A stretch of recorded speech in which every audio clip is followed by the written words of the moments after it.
رابعا نؤكد أن أيدينا على الزناد للتدخل العسكري المباشر في أي من الحالات الآتية: انضمام أي تحالفات أخرى مع أمريكا وإسرائيل ضد الجمهورية الإسلامية في إيران ومحور الجهاد والمقاومة، استخدام البحر الأحمر لتنفيذ عمليات عدائية من قبل أمريكا وإسرائيل ضد الجمهورية الإسلامية في إيران وضد أي بلد مسلم فلن نسمح بذلك، استمرار التصعيد ضد الجمهورية الإسلامية ومحور الجهاد والمقاومة وبما يقتضيه مسرح العمليات العسكرية.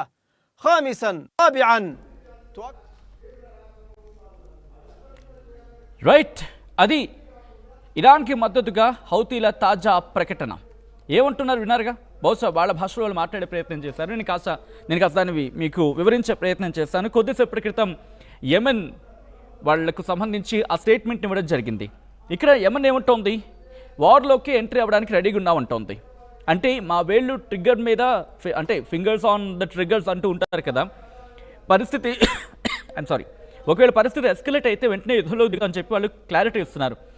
అంటే ఆ ట్రిగ్గర్ మీద మా వేళ్ళు సిద్ధంగా ఉన్నాయి, మీరు కనుక యుద్ధంలోకి దిగితే మేము కూడా సిద్ధంగా ఉంటామని చెప్పి. అయితే ఎప్పుడు యుద్ధంలోకి వస్తారని చెప్పి క్లారిటీ ఇచ్చారు. వీళ్ళు ఇక్కడ కొన్ని కండిషన్స్ పెట్టారు. హౌతీలో స్పష్టమైన కండిషన్స్ పెడుతున్నారు. ఒకటి, అమెరికా ఇజ్రాయెల్ ఇరాన్పై దాడులు పెంచితే కనుక రంగంలోకి దిగుతాం. దాంతోపాటు ఇతర దేశాలు కూడా ఇరాన్పై యుద్ధంలోకి దిగితే అప్పుడు కూడా మేము రెడీ అవుతాం. రెడ్ సీని ఇరాన్పై దాడులకు ఉపయోగిస్తే మేము కూడా రంగంలోకి దిగుతాం. ఈ పరిస్థితుల్లో డైరెక్ట్ ఇంటర్వెన్షన్ చేస్తామంటూ హెచ్చరించారు. ఇప్పటికే హౌతీలు వాళ్ళ దగ్గర ఉన్న మిసైల్స్తో ఇరాన్పై దాడులు చేస్తుందని చెప్పి ప్రకటించారు. అయితే ఇది వార్ ఎంట్రీ కన్ఫర్మేషన్గా చూస్తున్నారు. వీళ్ళు వార్లోకి వచ్చారని చెప్పి. వార్లోకి వచ్చేది ఏముంది? వీళ్ళు ఆల్రెడీ ఎప్పటి నుంచో ఇన్ఫ్యాక్ట్ యుద్ధంలోకి ఉన్నారు. గతంలో కూడా కీలకమైన నౌకను వీళ్ళు బ్లాక్ చేసే ప్రయత్నం చేశారు. ఆ బ్లాక్ చేసే ప్రయత్నం చేసినప్పుడు అమెరికా ఎంట్రీ అయ్యింది. ఇజ్రాయెల్ ఎప్పటికప్పుడు ఎంట్రీ ఇస్తూనే ఉంది. పరిస్థితులు బట్టి వాళ్ళ ఎంట్రీ ఉంటూనే ఉంది. అండ్ ఇప్పుడు అది పెరుగుతోంది. ఎందుకు పెరుగుతోంది అనేది ఒకసారి నేను చెప్పే ప్రయత్నం చేస్తా. అమెరికా ఇప్పటికే 50,000 మంది, మీరు వింటున్న మాట వాస్తవం, 50,000 మంది గల్ఫ్ దేశాల్లో మోహరించింది వాళ్ళ సైన్యాన్ని. ఇప్పుడు ఇంకొక స్పెషల్గా ఒక 10,000 మంది స్పెషల్ ఫోర్స్ని, అంటే వాళ్ళు ఏ క్షణాన్నైనా ఎప్పుడైనా గగనతలం నుంచి భూతలం నుంచి అంటే మిలిటరీగా, దాంతోపాటు సముద్ర మార్గం నుంచి, ఈ 3 వైపుల నుంచి ఒక్కసారిగా గ్రౌండ్లోకి దిగ్గల ఫోర్స్ ఆ 10,000 మంది. మనం కూడా మాట్లాడుకోవడం జరిగింది. పారాషూటర్స్ అని చెప్పి మాట్లాడుకున్నాం. వీళ్ళేంటి, పారాషూట్ సాయంతో అక్కడ దిగుతారు, గ్రౌండ్ని క్లియర్ చేస్తారు. ఆ తర్వాత ఒక బిగ్ ఫోర్స్ వస్తుంది. ఆ బిగ్ ఫోర్స్ వచ్చి అక్కడ ఆపరేషన్ ఫినిష్ చేసుకుంటుంది. ఆ ఆపరేషన్ ఫినిష్ అయిన తర్వాత ఇష్యూ అనేది అక్కడ వాళ్ళ చేతిలో తీసుకునే ప్రయత్నం జరుగుతుంది. ఇక్కడ నేను ఇరాక్ యుద్ధం గురించి చెప్పే ప్రయత్నం చేస్తాను. I think subject the correction here it again. 2003 గురించి మనం మాట్లాడుకోవాలి. అప్పుడు ఏకంగా 160,000 పైచిలుకు సైన్యాన్ని అక్కడ రంగంలోకి దించింది. ఆ తర్వాత పరిస్థితి మార్చేసింది. అదందరికీ తెలిసింది. అక్కడ నేను ఇంకా పెద్దగా దాని గురించి మాట్లాడాలనుకోవట్లేదు. ఆ ఘటన తర్వాత ఈరోజు 60,000 మందిని సుమారుగా, అంటే 50,000 మంది ఆల్రెడీ గల్ఫ్ ప్రాంతాల్లో, మిడిల్ ఈస్ట్లో, కొన్ని గల్ఫ్ దేశాలు కాదు కానీ మిడిల్ ఈస్ట్లో మోహరించున్నారు. దాంతోపాటు 10,000 మందిని నేరుగా రంగంలోకి దించేందుకు అక్కడ అమెరికా సిద్ధమవుతున్న తరుణంలో ఇది ఇరాన్కి ముప్పు లాంటి సందర్భం అని చెప్పి ఫిక్స్ అయింది. సో ఇరాన్ ఇప్పటికే స్ట్రెయిట్ ఆఫ్ హార్మోజ్ని బ్లాక్ చేస్తుంది, సీ మైన్స్ని పెట్టింది. సీ మైన్స్ పెట్టిన తర్వాత అమెరికాకు చెందిన దిగ్గజ నౌకలుగా మాట్లాడుకుని అబ్రహీం లింకన్ కనీసం అటువైపు అడుగులు వేసే పరిస్థితి కాదు కదా, దానికి సపోర్ట్గా ఉండి మిగిలిన వార్షిప్స్ కూడా అటువైపు వెళ్ళే ప్రయత్నం చేయట్లేదు. కాస్త బ్లాకేజ్గా ఉన్న సందర్భం అక్కడ. సో అటువంటిది ఇప్పుడు ఇక్కడ యెమెన్ దగ్గర ఏం ఇన్ఫ్యాక్ట్ ఎమనీస్కి సంబంధించి కూడా, అంటే యెమెన్లో ఉన్న ప్రభుత్వం కూడా వీళ్ళకి మద్దతు లేదు హౌతీలకి నిజానికి. బట్ వాళ్ళేమంటున్నారు, పూర్తిగా మద్దతు లేదా అంటే బిగ్గెస్ట్ క్వశ్చన్ మార్క్. ఎందుకంటే వాళ్ళ మద్దతు లేకుండా వీళ్ళు వెళ్ళగలుగుతున్నారు అనేది. బట్ ఇక్కడ హౌతీలు అంటున్న మాట ఏంటి, మీరు కనుక రంగంలోకి దిగి మీరు కనుక దాడిని తీవ్రతరం చేస్తే మేము యుద్ధంలోకి దిగుతాం. నేరుగా యుద్ధంలోకి దిగడం అనే సందర్భం గురించి మాట్లాడుకుంటే ఇది ఇప్పటికీ యుద్ధంలో ఉన్నారు. ఎవరితో యుద్ధంలో ఉన్నారు? ఇజ్రాయెల్కి హౌతీలకి మధ్య, అంటే యెమెన్లో ఉన్న హౌతీలకి ఇజ్రాయెల్కి మధ్య మాత్రమే ఇప్పుడు యుద్ధం అనేది కన్ఫైన్ అయ్యింది.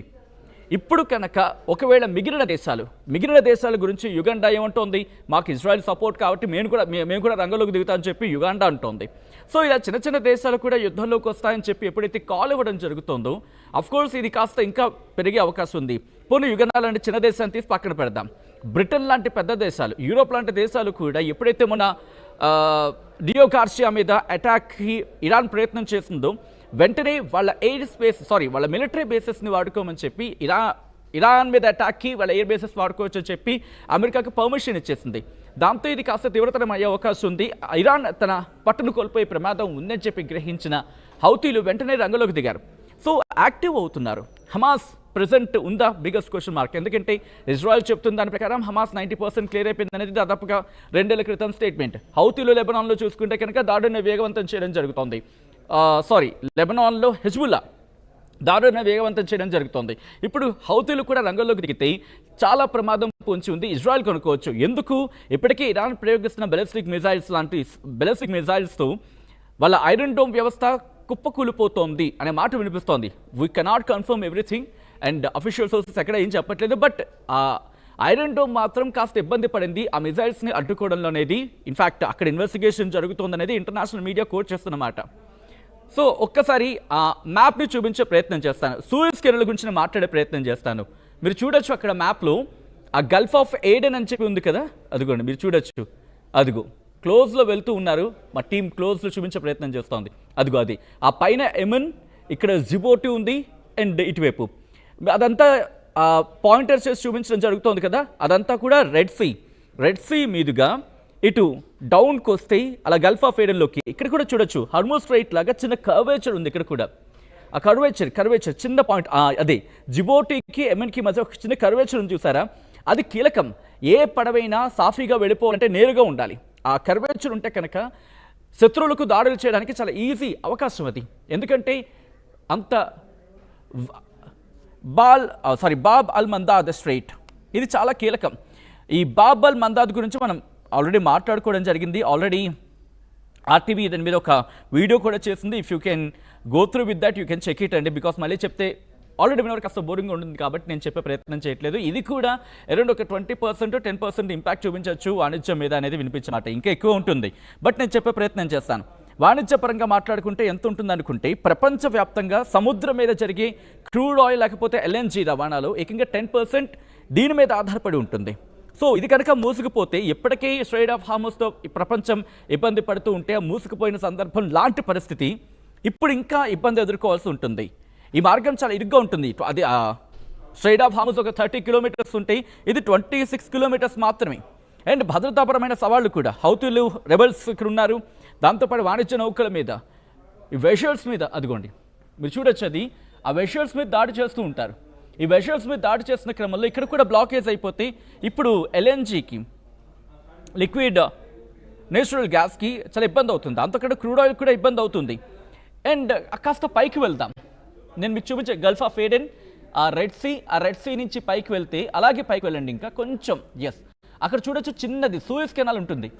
అదిగో సూయజ్ కెనాల్ మీరు చూస్తారు కదా, చాలా చాలా కీలకం అది సూయజ్ కెనాల్. మీకు లాస్ట్ టైం ఇక్కడ ఒక పడవ బ్లాక్ అయ్యింది, గుర్తుందా మీ అందరికీ? పడవ బ్లాక్ అయిన రోజు ఎవర్ గివెన్ అని చెప్పి ఐ థింక్ మార్చ్ 2021లో అనుకుంటా. Subject correction here it again. So దాదాపు 6 రోజుల పాటు సూయజ్ కెనాల్ దగ్గర పడవ బ్లాక్ అయితే, ఆ రోజు బ్లాక్ అయితే దాదాపుగా 75,000 కోట్లు నష్టం ప్రపంచం చూసింది ఆ రోజు. దాదాపు 6 రోజుల్లో 75,000 కోట్ల రూపాయల నష్టాన్ని చవి చూసిందంటే అర్థం చేసుకోవచ్చు. 5 ఏళ్ళు అయిపోయింది. అండ్ ఇదేంటి, రోజుకి సరుకు రవాణా నిలిచిపోవడం కారణంగా ఆ రోజుల్లో మొత్తం $54 బిలియన్ నుంచి $60 బిలియన్ విలువైన గ్లోబల్ ట్రేడ్, ఇంటర్నేషనల్ ట్రేడ్ అనేది ఎక్కడికక్కడ ఆగిపోయింది. ఈజిప్ట్ మీద ఎక్కువగా ప్రభావం చూపించింది.